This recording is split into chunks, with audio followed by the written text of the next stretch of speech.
The man pries open the skirting to remove a small mirror hidden inside, then he cracks it with a spoon. He picks out one long, thin piece, and wraps the other pieces in paper. The man had just thrown the pieces down the toilet. Before he could flush it down, the prison guards suddenly checked the room. He opened the door and rushed in. Without thinking, the man throws the pieces into his mouth. They're all searched one by one. After they've been searched, they have to wait by the door. The guards have to check the cells carefully. The man was afraid that the shards of glass would be found. While he's at it, he pulls the flush switch on the toilet. The shards of glass are flushed right out. The guards ask who did it. The man calmly replied that he just wanted to see what it was like to flush the toilet from the outside. The guards didn't suspect a thing.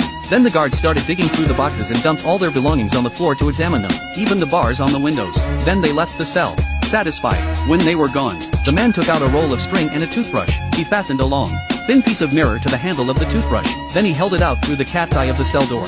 Through the small mirror, he could watch the guards in the cell block, and by turning the toothbrush, the entire corridor could be monitored. This little mirror is crucial to their escape. The breakout is scheduled to begin today. One of the inmates will monitor the guards at the door. A man expertly removes a bed leg. This is the best work for digging. They remove the cardboard from the corner and use a spoon to pry the planks from the floor. Then, wrapping the leg in a handkerchief, they chiseled the concrete beneath, and to hide the loud noise. Before the operation began, they bribed the inmates next door to break the toilet. To break the toilet, the sound of fixing the toilet was enough to cover the sound of the cement they were chiseling. But the noise was so loud that Mark covered his ears. When his mate noticed the guards coming towards them, he was too scared to look. He was in a state of panic, but his companion didn't have the slightest intention of stopping. In his words, it was too late to hide. He could only bet that nothing would happen. Unexpectedly, the two guards walked straight past without stopping. They'd just been searched. They're the safest place to be during this time. With the efforts of several people, after more than an hour, they finally chiseled through the floor. They lit a piece of cardboard and threw it down. They could see that there was a huge space underneath. Obviously, they've succeeded.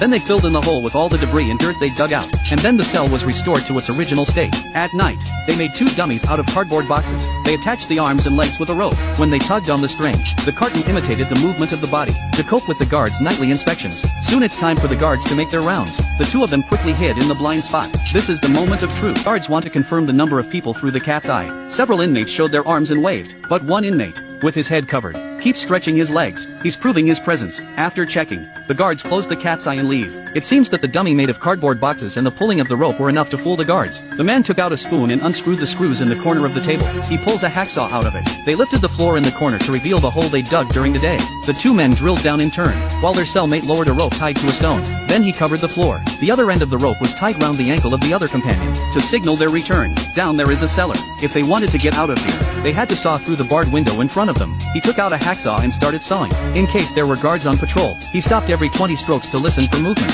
It took half an hour, but they finally cut the window. They climbed over the bars. There was a bigger cellar below. They put the bars back in place before they started exploring. They were ready to look for a connection to the sewers, but every exit was locked. Ross searched. He realized that the bolt in front of him could be used as a key. He took out a saw blade, but no sooner had he done so than he heard footsteps. Two guards on patrol came into the cellar to smoke. The two men had to get around the guards by stacking themselves around the beams. They had a narrow escape. As soon as the guards left, Ross began to work on the key. It didn't take him long to make a universal key. All the locks in the cell block have the same hole. With this key, the back should be unobstructed. Through a long passageway, they came to another empty room. The prison here is connected to the passage below, but they have to find the place where that exit connects to the sewers. Now they have to keep trying. Finally they find the entrance to the sewers, but the door has a different spring lock. But this is no match for the almighty Ross. He held the door and lifted it up a crack, just enough to fit the key. Then he took out a saw blade and cut off the top and bottom shafts. He pulled out the bolts. They removed the door with ease. Through this door was the prison sewer, but instead of rushing in, Ross stuck a match in the doorpost. He struck the match down gently. Then he got into the hole and stuck the door on the bolt from the inside.